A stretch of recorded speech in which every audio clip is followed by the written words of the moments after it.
Shalom, Bapak Ibu yang dikasihi Tuhan, berjumpa kembali di dalam Sapaan Rohani GKJ Cakraningrat Surakarta. Saat ini kita hendak merenungkan sabda firman Tuhan yang kami ambil dari Ibrani 10 ayat 35 sampai 36. Sebelumnya mari kita berdoa. Tuhan Allah Bapa yang kami sapa dan kami kenal di dalam Tuhan kami Yesus Kristus. Segala puji hormat syukur kami naikkan kepadamu Bapa, jika pada saat ini kami boleh berjumpa kembali dengan pemirsa Sapaan Rohani. Pada saat ini Bapa, kami juga mengucap syukur atas pemeliharaan-Mu, atas berkat-berkat-Mu dalam hari-hari yang kami lalui. Dan saat ini Bapa, kami hendak bersama-sama merenungkan firman-Mu. Berfirmanlah Bapa, kami siap untuk mendengarkannya. Kiranya Roh Kudus berkarya di dalam setiap hati kami, sehingga kami dapat mengerti kehendak dan rencana-Mu di dalam hidup kami. Hamba-Mu yang jauh dari sempurna ini Bapa, kiranya Engkau urapi, Engkau pakai, sehingga apa yang hamba-Mu sampaikan hanyalah seturut dengan kehendak-Mu saja. Ampunkan Bapa jika ada dosa terselip di dalam kami berdoa. Dalam nama Tuhan kami Yesus Kristus kami berdoa dan mengucap syukur. Amin.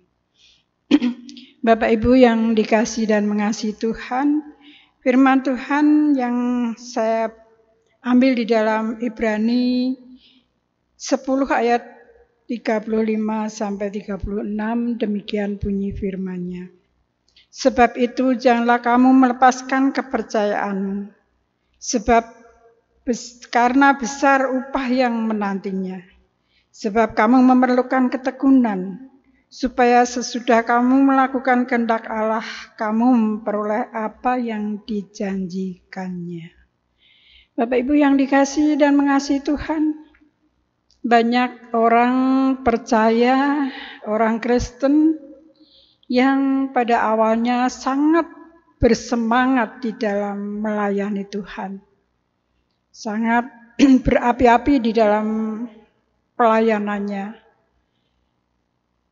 Tapi lama-lama entah karena satu dan lain hal, pelayanannya itu mulai kendor. Demikian juga yang mungkin pada saatnya seringkali mengadakan doa syafaat bersama keluarga. Namun dengan beriringnya waktu, kebiasaan itu mulai kendor. Nah Bapak Ibu yang dikasihi Tuhan, firman Tuhan yang hendak kami merenungkan, saya ambil di dalam Ibrani 35 sampai 36 yang bertemakan tanpa ketekunan mustahil mencapai hasil yang maksimal. Tekun, kata tekun berarti suatu ketetapan hati yang kuat untuk melakukan tugas apapun. Tekun berarti fokus, konsisten, dan tidak mudah putus asa terhadap apa yang sedang dikerjakannya. Ibrani 10 ayat 36, sebab kamu memerlukan ketekunan supaya sudah kamu melakukan kehendak Allah, kamu memperoleh apa yang dijanjikannya. Orang yang tekun sajalah yang akan menikmati upah dan menghasilkan buah. Misalnya olahragawan. Tanpa ketekunan olahragawan tidak akan menghasilkan prestasi.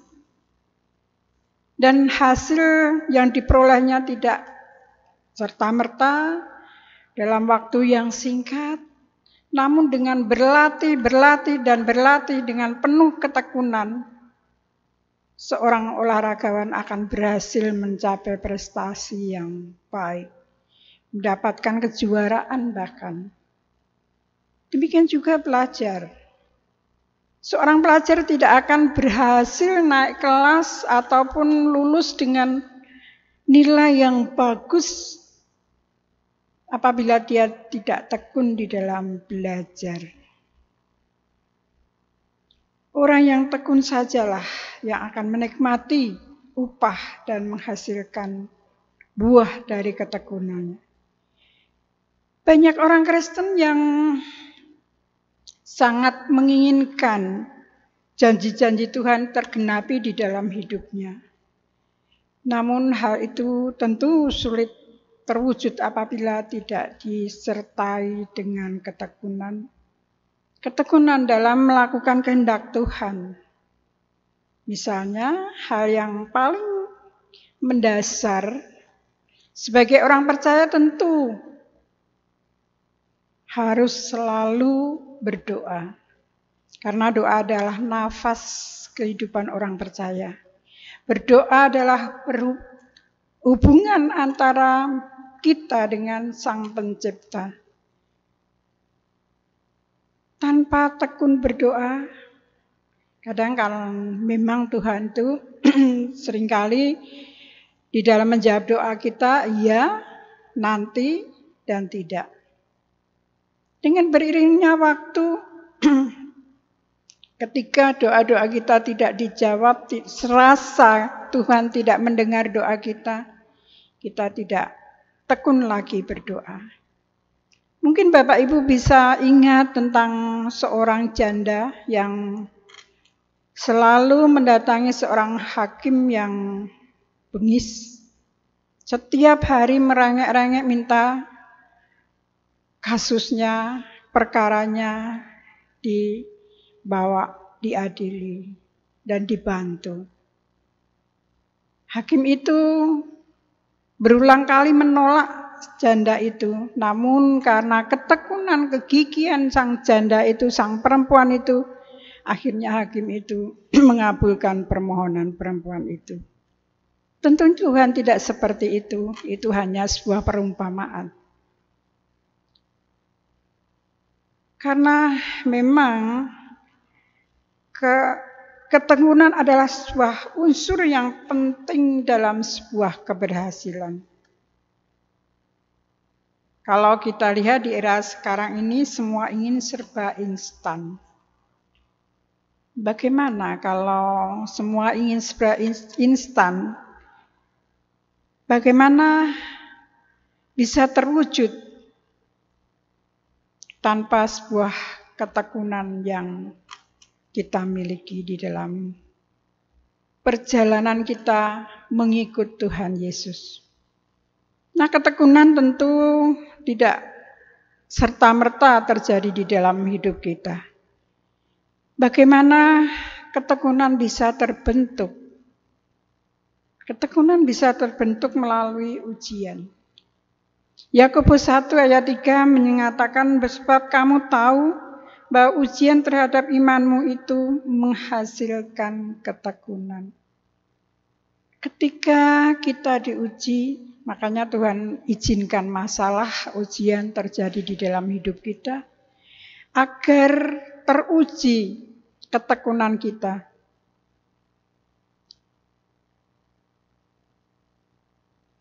Yang pertama melalui ujian. Melalui ujian seorang murid dapat diketahui dia berhasil atau tidak naik kelas ataupun lulus dengan nilai yang baik. Demikian juga kita sebagai orang percaya.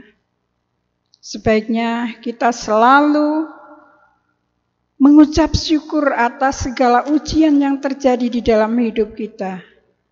Karena di balik ujian, masalah, tentu ada rencana Tuhan untuk naik kelas kita sebagai hamba Tuhan. Yang kedua melalui latihan. Ketekunan tidak terjadi dalam sekejap mata, tapi perlu dilatih. Dilatih di dalam perkara-perkara yang kecil. Perlu latihan menghadapi perkara-perkara yang kecil. Seringkali kan di dalam rumah kita ada masalah-masalah kecil, di dalam kehidupan bergereja kita juga sering terjadi masalah-masalah. bagaimana kita tekun menghadapi segala macam masalah yang ada di dalam kehidupan kita, di dalam lingkungan kita, keluarga kita. Bapak Ibu ingin menikmati janji Tuhan,